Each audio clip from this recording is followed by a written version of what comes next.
आम्ही तुम्हाला नेहमी सांगतो की रेसिपीच्या खाली कमेंट करा, पण कधी कधी कमेंट असे येतात की शुभांगी काकू तुमची मुलगी दिसली नाही खूप दिवस, शुभांगी काकू तुमची ताई दिसत नाही, कधी कधी ती येत नाही खूप दिवस घरी, कुठे असते, कुठे राहते.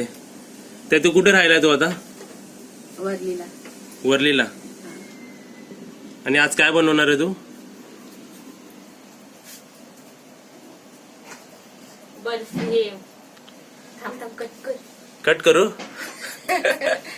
अनारचे डाळिंबाची बर्फी, जेली टाईप असं असतं. आता जेली सारखी बनवते.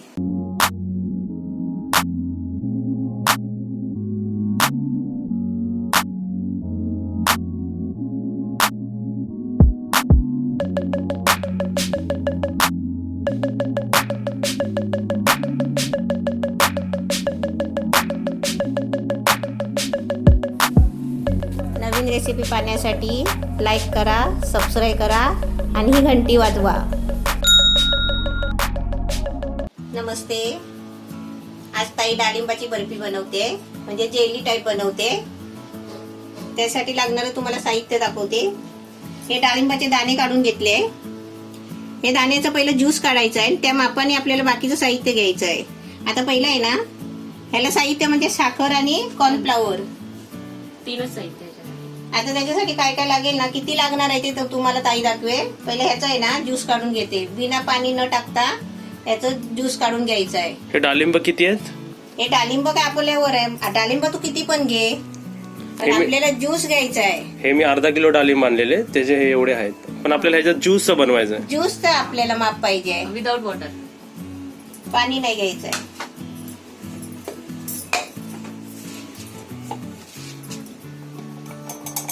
ही जी रेसिपी इकडे बनते आहे, तर ही रेसिपी ताई जेव्हा काल आली होते तेव्हा डाळिंब तिने बघितले, असे घरी होते डाळिंब, तिने लगेच ते सोडले आणि तिची अशी रेसिपी बनवून दाखवली. मग आम्हाला ती चांगली वाटली नाही बनवली, म्हणजे आपलं म्हटलं मी तुम्हाला जेली बनवून देते. हा, अशी स्वतःहून जेली बनवून दिली आम्हाला, तर आम्हाला ती चांगली वाटली, म्हणून आम्ही बोललो चला ही जी रेसिपी पण बनवूया. आणि त्या निमित्ताने ताई तरी व्हिडिओ मध्ये येईल. पप्पूने लगेच डाळिंब आणली दुसरी आणि ते दाणे काढून सोलून म्हटलं ताई बनव. छान वाटतात असं, कोणाच्या म्हणजे गावाला डाळिंब वगैरे पिकत असतील तर असं जेली करून खायचं छान वाटतं. आणि खूप इझी रेसिपी आहे, इन्ग्रेडियंट्स पण एकदम कमी आहे. आता ज्यूस काढून घेते मी. खायला आहे ना, हे जरा परत असं मिक्सर मध्ये लावून घ्यायचं, पण पाणी नाही टाकायचं, परत ज्यूस अजून निघेल त्याचं. जास्त मिक्सरला बारीक पण नाही करायचं, सरसर करायचं बटन 2-3दा.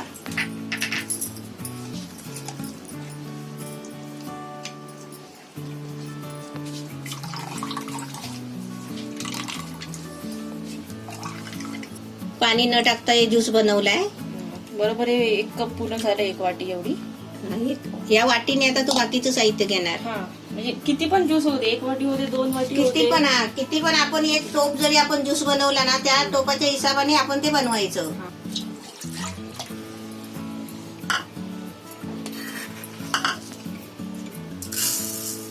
हे पाव कप,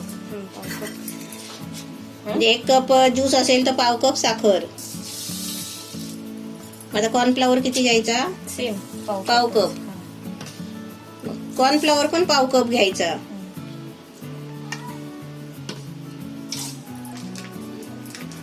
आता हे मिक्स झालं पाहिजे ना, ह्याच्यामध्ये थोडस हे ह्याच्यात टाकून घ्यायचं आणि हे लिक्विड फॉर्म मध्ये घेऊन करायचं. ग्रेव्ही बनवायची, ग्रेव्ही बनवायची, मग हे ह्याच्यात टाकायचं. ग्रेव्ही बनवते तू, गॅस पेटव. थोडा ज्यूस टाकून आहे ना कॉर्नफ्लॉवर मध्ये याची ग्रेव्ही बनवली बघा.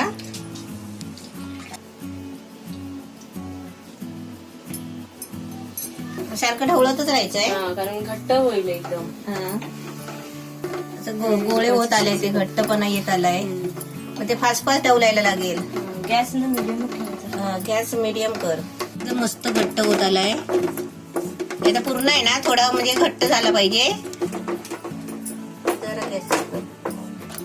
आता तुम्ही जे बघताय ना एवढं घट्ट व्हायला, ह्याला 2 मिनिटं पण नाही लागली, 2 मिनिटाच्या अगोदरच एवढं घट्ट झालंय. हा, लगेच बनलं. ह्याच्यापेक्षा जास्त घट्ट करायचंय का? तर नाही, आता थोडं झालं, आता थोडं फिरवायला पाहिजे. अशी कन्सिस्टन्सी पाहिजे याची. असं पडला पाहिजे, तो हळूच पडला पाहिजे. झालं आता हे झालंय ना, गॅस बंद कर. याला मोजून 2 ते 2.5 मिनिटं लागतात बस. खाली म्हणजे कसं डाळिंब सोलायला टाइम लागेल आणि ज्यूस काढायला.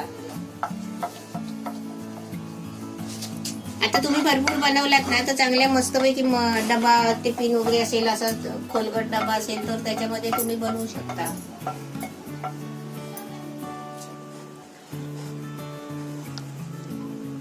आता रेसिपी झाली पूर्ण.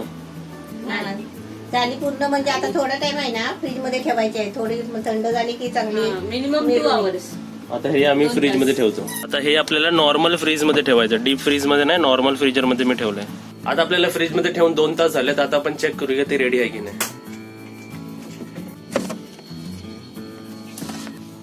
झाली का?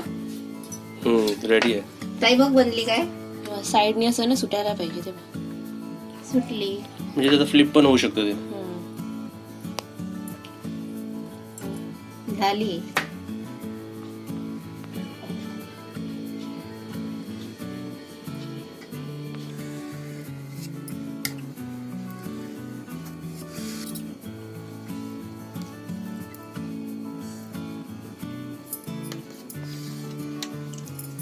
एकदम मस्त छान झाले.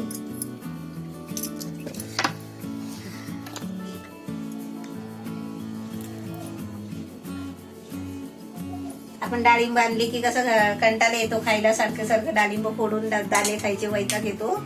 तर असं फोडून आहे ना ज्यूस बनवायचं आणि असं पटकन जेली बनवायची आणि खायची. एकदम छान झाली मस्त. आता हे जेलीला आहे ना साखरेमध्ये डुबून सुद्धा असे ना फ्रीज मध्ये ठेवू शकता डब्यात भरून. आणि आपलं सुकं खोबरं असतं ना, सफेद सुकं खोबरं, ते पण आपण त्याच्यामध्ये लावू शकतो. तर दिसायला पण छान दिसतात आणि खायला पण मस्त. आता साखरेमध्ये असे लावून ठेवले ना की बघा साखर जेली वाटते. रेसिपी ऑलमोस्ट तयार आहे. आता आम्ही तुम्हाला टेस्ट करून दाखवतो. हे तुम्हाला दिसतं एकदम जेली टाईप आहे बघा, एकदम सॉफ्ट झाली. कशी आहे टेस्टला? एकदम मस्त झाले. आता ही रेसिपी बघा, हे शुगर विथ शुगर आणि विदाऊट शुगर. मी तर रिकमेंड करेल की तुम्ही विदाऊट शुगर म्हणजे न साखर लावताच ही तुम्ही रेसिपी खा. साखर लावून कसं ते जरा जास्त गोड वाटते. तर ही रेसिपी एकदम परफेक्ट आहे डायरेक्ट अशीच खायला. आणि तुम्ही जे डेझर्ट खाता लास्टला त्यामध्ये हे खूप चांगलं सबस्टिट्यूट आहे तुमच्यासाठी.